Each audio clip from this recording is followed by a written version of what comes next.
the answers, I change the question. Rep, screw, rep. Yeah. Woo!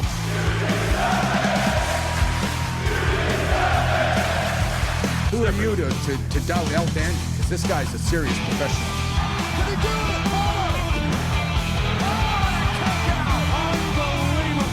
Too hot to handle and too cold to hold. And I am the Macho King Savage.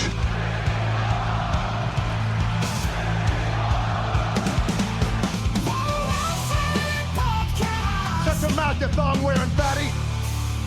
I said WWE stands for... It's me, Austin. I will never retire. Promotional consideration paid for by the following.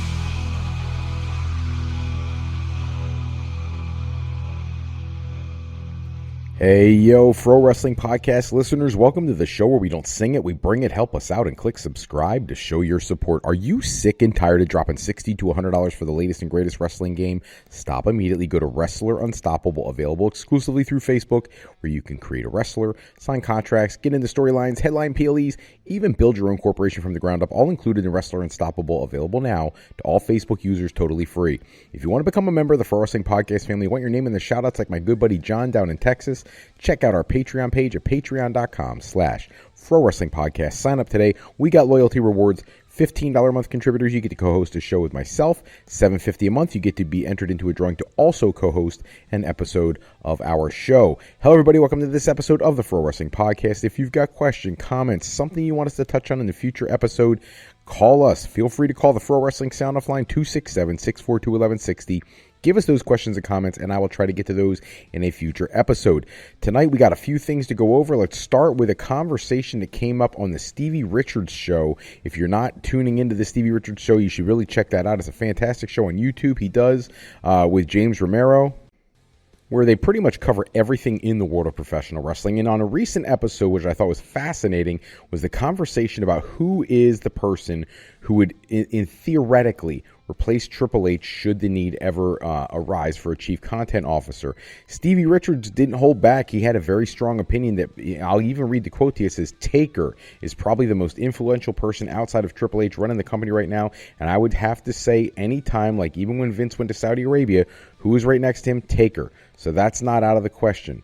He said a little bit later in the interview, I can see Taker gaining power, but if we're talking about it like we mentioned here, Hunter puts himself in everything. Hunter is trying to make himself indispensable to not be fired by TKO or the Saudis, but if they did come to where Triple H did get moved on from the company or the company moved on from Triple H, I could definitely see Taker taking that chief content officer title, chief operating officer type of role.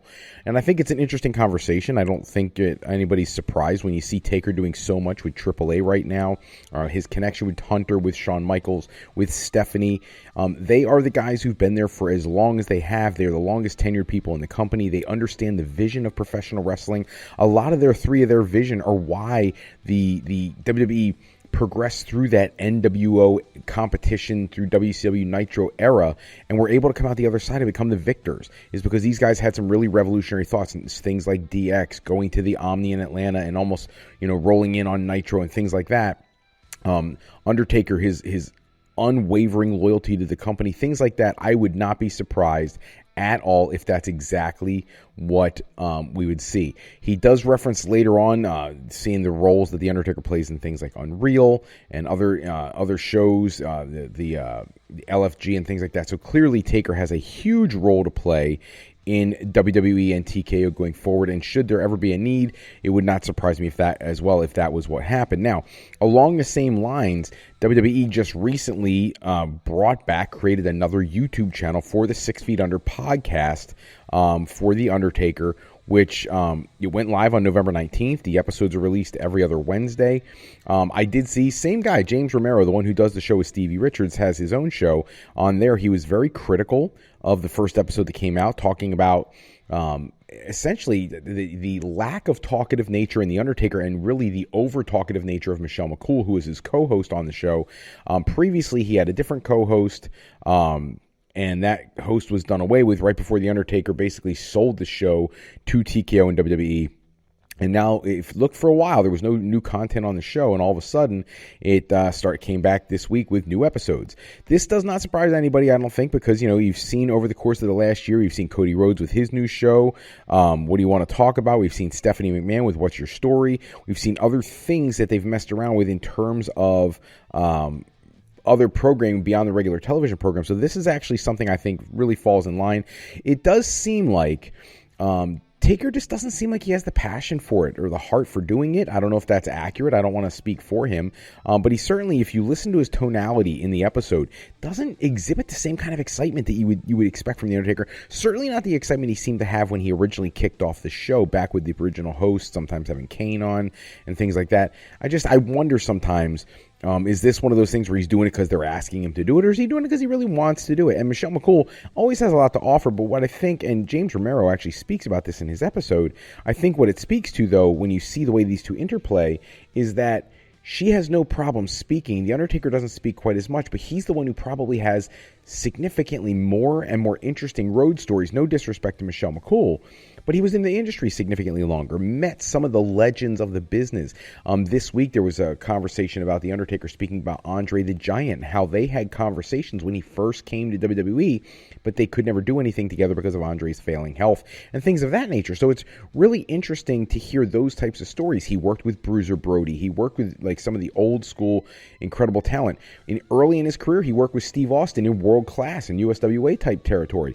Those are conversations people want to hear about, and I don't think Michelle McCool brings the same, certainly not the stories from that far back, or the depth of conversation that those stories bring. So, I don't know, maybe they'll tweak it going forward. It does seem like this episode was a little better than the previous couple episodes they had with Michelle McCool and the Taker running it, so we'll have to wait and see, but hopefully he just sounds more into it next time when they run a show. Got to bring up another piece from the news today. AJ Lee, who is responding to what she claims to be an inappropriate fake AI video that was posted. So apparently, she was at an event where she had a fan come up to her, and I guess had some kind of meet and greet of some kind. The person took the video or the picture or whatever it was, and used an AI program to create a video of AJ Lee kissing him on the cheek, and then the two of them sharing in a kiss that prompted her to go on social media and say, this is inappropriate, it's harassment, and please delete it. And I agree with her 1,000%. AI has its purposes. Those who know things about me know that I do some things with AI that are incredibly helpful. But the reality is this can hurt people at a different level. The increasing quality of AI video off the chain, and it creates situations where some people could really take things wrong. It makes it very difficult sometimes to find out what's real and what's not, and that leads to disinformation and things like that, not just at a pro wrestling level, but on a monumental national level. So I would love to see some kind of regulation around that, and I certainly think that, especially in the past couple of years where wrestlers have been talking about how they're approached in airports and things like that, there needs to be something done about the intrusion that sometimes the fans bring to these guys and ladies, because they deserve they're people just like you and I are. They deserve their privacy. They deserve their autonomy over their image and likeness. And it's really frustrating to see somebody take something where they were being gracious, allowing them to have a picture with them, and turning into something it's not. So that's kind of a shame. It seems like a weekly episode thing that I have to cover this, but I'm going to go into it anyways. Always about contracts and things of that nature. TNA, I'm not sure what they're doing. Jody Threat, former Knockouts tag team champion, contract coming to an end later this year. It sounds like they're in negotiations with the company, but they're talking about the contract officially expires on December 1st. This follows with a litany of other talent that have had their contracts either expire, come close to expiring, still on the horizon to expire very shortly. And you got to wonder, in a company that's trying to secure a media rights deal, why do they keep letting all these contracts expire? Now, some people say, if they let them expire, then they get the media rights deal. They have a better idea of the kind of money that they're working with in terms of budgeting for contracts. If these people were willing to sign before, I don't think you have to astronomically increase their salary to be able to make it affordable when you're bragging about how you're doing some of the best business you've done since the AJ Styles years. If that's the case, pay them something that they feel is serviceable, and keep them under contract. You can't let people walk away in the numbers that we're talking about TNA possibly letting happen. And it's somewhat concerning, especially when their product really has been on an uptick. Not loving all the NXT crossover stuff. I think some of it's interesting. I think some of it's a little bit too much, but it is what it is. Also in the world or the conversation about contracts, former WWE star Saraya, also known as Paige when she was in WWE, always getting asked about whether she's coming back to WWE or wrestling in general. She was doing an interview with the Toronto Sun, and she spoke about a potential WWE return. I'll give you the quote. It says, "I will say anytime I'm in an interview, I always get asked that. Every person that comes to my table, I always get asked that. But Twitter can be so harsh because if I talk about it, they're like, you're begging for a job. I'm like, no, people ask me, and I'm just answering the question. I'm not randomly going, hey, bring me back. No, I'm just getting a lot of love, and people in good reception from this, and people really just want me to come back. And I think that's incredible. And yeah, maybe one day. I don't know, though. Obviously, she's not beating the doors down to WWE to come back. She went on further in the interview to talk about her passion has come back for wrestling. I think she would. You could feel from the tonality of the conversation in the interview that she really would love to do something.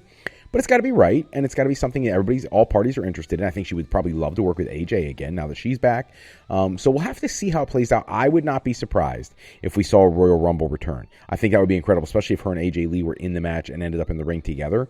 But we'll have to wait and see. But I think WWE fans, because they do have long memories, would be thrilled to see her back in the WWE ring. I think there's some unfinished business there, especially the way she went out the last 2 times she had to stop wrestling for WWE. She's back. She's ready to go. I think she could do an amazing job in WWE once again and really be a part of forwarding stories that sometimes can get a little monotonous. You know what I'm saying? On that topic, because we didn't do a reaction show this week to any of the programming so far, love John Cena winning the Intercontinental Championship. Think it was necessary.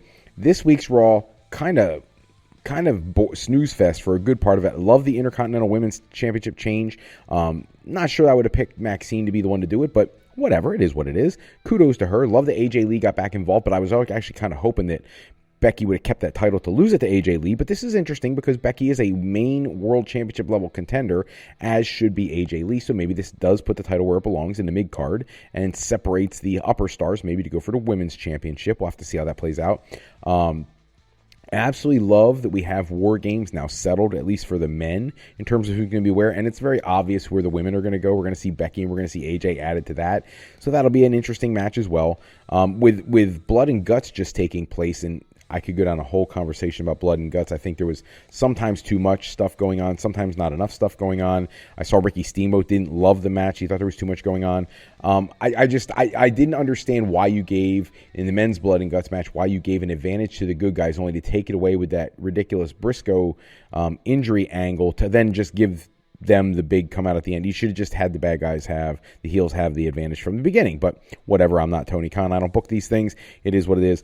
That show is solid. This show is solid. I think Survivor Series will be amazing. What I am starting to have a problem with is on SmackDown, we're going to get a traditional 5-on-5 elimination match. There's a traditional Survivor Series match. Why isn't that on the Survivor Series card?